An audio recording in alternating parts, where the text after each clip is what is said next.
what's going on with Bitcoin is evolving faster than a society can digest it. And so I think you could say this is all consistent. Bitcoin was misunderstood in the year 2011. It was misunderstood by me in the year 2013. It was misunderstood again in 2015, 2017, 2019, 2021. When we first got into the space in 2020, there were people that misunderstood it, and we had massive amount of criticism when our stock was $10 a share. When our stock went to $100 a share, it was massive amount of criticism again. When it crashed to $20 a share, there was still massive criticism. When we had $2 billion of Bitcoin, people were cackling, or $1 billion, saying, oh, you lost $1 billion on this. When we made $100 billion, everybody disappeared and slunk into the shadows. And then a new set of trolls, a new set of critics came out when our market cap went above 100 billion. It's a different set of cynics, a different set of critics, a different set of misconceptions. I think you're going to see the ebb and flow of that set of misconceptions and that anxiety. It'll continue when Bitcoin is 100,000. It'll continue when Bitcoin is 1 million. It'll continue when Bitcoin is 10 million. It'll continue when Bitcoin goes to 20 million. And there's always going to be a new narrative of fear, uncertainty, and doubt. It'll be a different generation. You know, the people that used to laugh and say, oh yeah, you lost $1 billion trading in Bitcoin, they're gone. They disappeared, right? There'll be a new generation of people that say, do you think it makes sense to buy Bitcoin at $1 million a coin? It's going to trade down to 500,000, right? And then there'll be a set of people that will say, you're buying it at 10 million a coin, it's going to trade to 6 million, you moron, you lost so much money. This is how societies deal with new ideas. For years, the world has struggled to grasp Bitcoin, first dismissing it as a scam, then a fad, and now a threat. Yet through every wave of doubt, its price has risen from just a few dollars to over $100,000. Each cycle of skepticism only brings it closer to global acceptance, according to Michael Saylor, executive chairman of MicroStrategy. Saylor sees Bitcoin's journey as a reflection of how society reacts to disruptive ideas. First they laugh, then they fight, and eventually they adapt. In his view, resistance is a sign of progress. The stronger the backlash, the greater the transformation taking place. He is confident that one day, Bitcoin will move from controversy to consensus, just like other world-changing innovations before it. Stick around until the end of the video as Saylor explains why every wave of skepticism only strengthens Bitcoin and why he believes the next stage of adoption will be unstoppable. Stop. You don't have time. Don't miss out this 2025 bull run. Educate yourself first ahead of the crowd. We have created the ultimate step-by-step crypto cheat guide that will guide you this bull run. Unlock the secrets of crypto and make smarter investments today. Now by clicking on the link below to get your exclusive copy just under $10. Bitcoin is hope because Bitcoin represents digital energy. It represents energy in cyberspace. It represents digital property, digital capital, digital gold. But in its most profound setting, it means digital energy, a way to convey energy through time, through space, that is life-affirming for 8 billion people, for 400 million corporations, for millions and millions of institutions, for hundreds of countries, for tens of thousands, if not hundreds of thousands of municipalities. And if I were to say fire is hope, and you were shivering and freezing to death, you would get it. And if I were to say electricity is hope, and you were in New York City trapped on the 98th floor of a skyscraper or trying to get up to the 98th floor of a skyscraper, you would get it. And now when I say Bitcoin is hope, I mean Bitcoin is digital energy. And if you want to send energy at the speed of light from here to halfway around the earth to save the life or solve the problem of another human being or corporation, you're going to need digital energy. And so it represents the next paradigm shift, the next manifestation in the story of energy and the story of human beings harnessing energy in order to improve the quality of their lives. Well, I think we're really talking about the integration of digital energy into the civilization. So, what do you want to see? Well, let's start with the basic application of digital energy as capital, digital capital. There's a trend right now for publicly traded companies to recapitalize on Bitcoin. Our company was the first in 2020. Then there were 2 or 3, and then there were 10, and then there were 20, then there were 40. And about a year ago, there were 60. And then about 3 months ago, there were 120. And right now, there's more than 180. And I would expect that one way you know that the world is adopting Bitcoin is we go from 100 to 1,000 to 10,000 to 100,000. As some people have said, one day every company will be a Bitcoin treasury company. So recapitalizing companies on Bitcoin is one measure of adoption. I think another measure of adoption is building support for Bitcoin into software applications.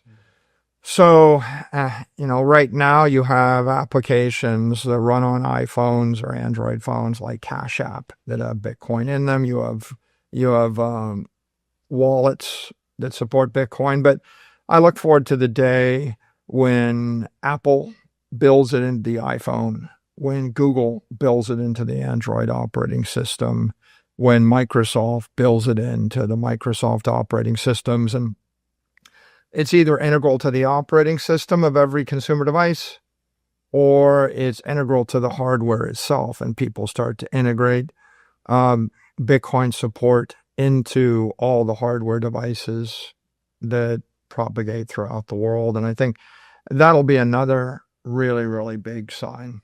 People say Bitcoin is money for enemies. There's been skepticism in the Bitcoin community since before Bitcoin, right? One could argue that Bitcoin was born out of skepticism, right? Mm-hmm. And so it's deep in the ethos and the culture, the idea to question everything, slay your heroes, don't trust, verify. No. Right. So the whole idea of Bitcoin is, don't trust anybody, don't trust any institution. And so if you start asking the question, how do you create an economic protocol where you don't want to trust any of 8 billion people and any of 400 million companies and any government? That's an interesting question. I would say that skepticism has its place. It is motivational. But at some point, it can become, what is the word? Counterproductive, maybe?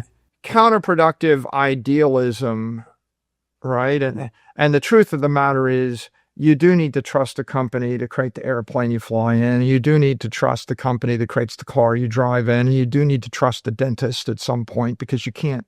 And you do need to trust the doctor because you can't take your own appendix out, or at least it's very rare, right?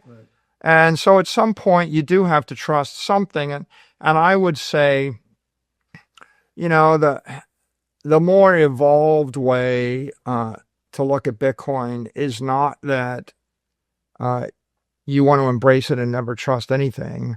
The real inspiration and the promise of Bitcoin is once you've embraced it, you have the option to extend and withdraw your trust, from time to time. And if you choose to not trust the government, you can relocate your Bitcoin to a different country. And if you choose to trust a custodian, you can locate your Bitcoin with them. And when you decide to stop trusting them, you can relocate your Bitcoin to any of 100,000 other entities. Or if you go through a period of life when you choose not to trust anyone, you can self-custody. And when you decide you don't trust yourself, you can transfer your custody to another family member, right? And change. So the real power of Bitcoin is optionality. And the reason we have the optionality is because the entire movement was born out of distrust. Mm-hmm. Yeah. And so there is a yin and the yang. There is a dialectic here. And you need a healthy degree of skepticism and distrust and cynicism. But once you've created the technology, you're not going to reach your full potential unless you work with other human beings. The real power of Bitcoin lies in the ability to reassign trust on your own terms. You can hold your own keys, rely on a custodian, move funds across borders, or transfer control freely and without permission.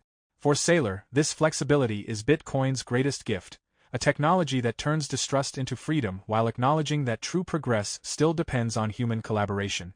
Gold is so difficult to custody, countries couldn't figure out how to, like the entire country of Germany couldn't figure out how to custody their own gold, much less the 100,000 companies in Germany or the 60 million people in Germany. And so the reason gold failed was it was too slow and too difficult to custody, and therefore your property rights were always going to be impaired by a central actor.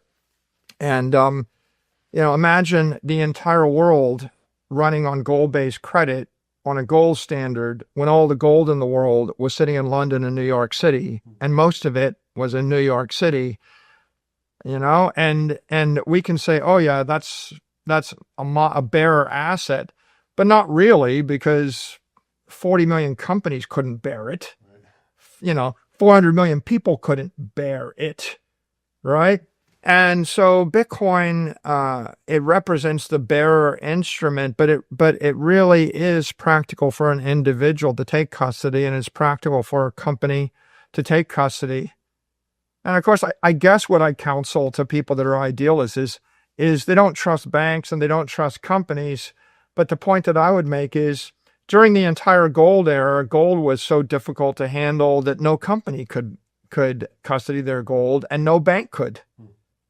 If we lived in a world where 40,000 banks were custodians of Bitcoin, you would have evolved from a world where there were like 8 or 6 custodians of Bitcoin custodians of gold in the entire world, right? And so I think that Bitcoin offers a promise of economic integrity, and I don't think we should rail against a bank embracing Bitcoin. No. The truth of the matter is, if every country on earth embraced Bitcoin and the countries became the custodians of Bitcoin, and the only thing we accomplished was to have 150 countries custody Bitcoin, that would be more decentralized than the gold standard for hundreds of years, right? It would be an order of magnitude more decentralized than we had under the gold standard. So what we're talking about is a world where if only banks and only governments custody Bitcoin, you would be 100x to 1,000x more decentralized. And if corporations in custody Bitcoin, you would be 10,000 times more decentralized. And of course, in a world where millions of individuals or tens or hundreds of millions of individuals self-custody, you're not like 1, 2, 3, 4 orders of magnitude more decentralized. You're like 6, 7, 8 more orders of magnitude more decentralized.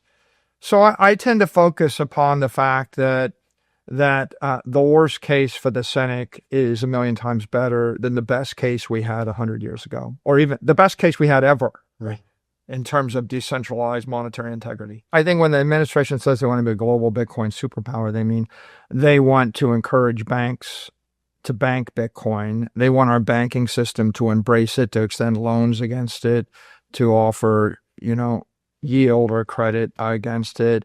They want to enable transactions. They want Apple and Google and Meta and Microsoft to support Bitcoin. They want public companies to be able to buy Bitcoin. They want an explosion and expansion of institutional grade Bitcoin custodians. They want favorable tax laws for Bitcoin, favorable security laws for Bitcoin, and they want the finance companies in the United States, whether it's BlackRock or whether it's Coinbase, or whether it's Strategy, or whether it's Block. They want the finance companies in the United States to lead the way in digital assets and digital capital and Bitcoin adoption. Mm-hmm. Yeah, makes sense. One of the criticisms is, through a humanitarian lens, if corporations hold a large share of the Bitcoin, what does that mean for the average person? How do you, avoid crowding out small users? Well, when we got involved, Bitcoin was trading $9,000 a coin. And today Bitcoin's $115,000 a coin. And it got that way because our company bought 3%. And BlackRock enabled institutions to buy like 4%. And that means that 93% of the gain, and that's 93% of nearly $2 trillion. So $1.8 trillion went to the individuals that owned the Bitcoin before the corporations got involved. So the individual's not been crowded out. The individual just, if you posit that individuals, were the ones that owned the Bitcoin in the year 2020, then those individuals made $1.8 trillion since the corporations got involved. So the corporations aren't crowding out the individuals. The corporations are making the individuals that believed in Bitcoin insanely wealthy. And now the individuals can decide what do they want to do with that economic power, right? And they'll do whatever. As a practical matter, it seems to me that for our company, if we were to ever get to 5% of the network's going to be at least $1 million a coin. If we were to go beyond it, it's going to 10 million a coin.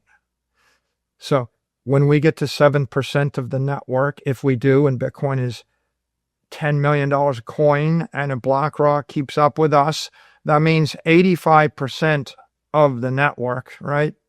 And you're going to be talking about $200 trillion.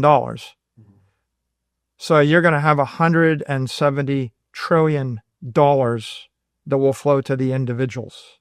So they're not exactly getting crowded out, right? If anything, what you've got is the corporations are all engines turning the flywheel of the Bitcoin economy. Every single company, every Bitcoin treasury company that capitalizes on Bitcoin is like attaching a motor to the network. And every time that company buys $50 million worth of Bitcoin, they spin that drive shaft one turn. That's one day's natural supply, right? And so the more companies that come on, whether it's BlackRock or whether it's Strategy or whether it's MetaPlanet or whether it's 21 or whether it's BSTR, or whether it's similar, whoever it might be, each one of them is firing up a motor. All of the motors are powering up the network. If you're an individual and you believe in Bitcoin, you buy the Bitcoin, you cold storage the Bitcoin, and you let all the companies power up the network. If the companies didn't show up and the network was all individuals, Bitcoin would be trading $5,000 a coin. No. And here's the problem. It wouldn't just trade at $5,000 a coin, but the corporations, if they were to choose a different network to power up, if all the companies went to Bitcoin Cash or Litecoin or Ethereum or something else, Bitcoin would max out at 5,000 a coin and it would dwindle down to nothing because the companies would latch on to the next network, and then they would go to every government in China and Russia and Europe and South America and Africa and the US, and all the laws would be modified to benefit the other network and eventually squeeze the Bitcoin network out. So this is a protocol, and you could even say there's a protocol war, and it's a war to determine the future of money. And the war for the future of money is going to be fought and won with money. According to Michael Saylor, The real winners of Bitcoin's institutional adoption are the early believers. When MicroStrategy began buying at $9,000 and the price later surged past $115,000, nearly $1.8 trillion in new wealth flowed not to corporations, but to those who already held Bitcoin. Saylor's key message to small investors is that owning Bitcoin made you part of its foundation. As corporations enter the market, they aren't taking that wealth away, they're multiplying it. In his view, every new participant in the network expands the wealth and freedom of the people who sparked it first. For more Daily Dose Crypto news, check out these 2 awesome videos on your screen. Click now and we will see you on the next video.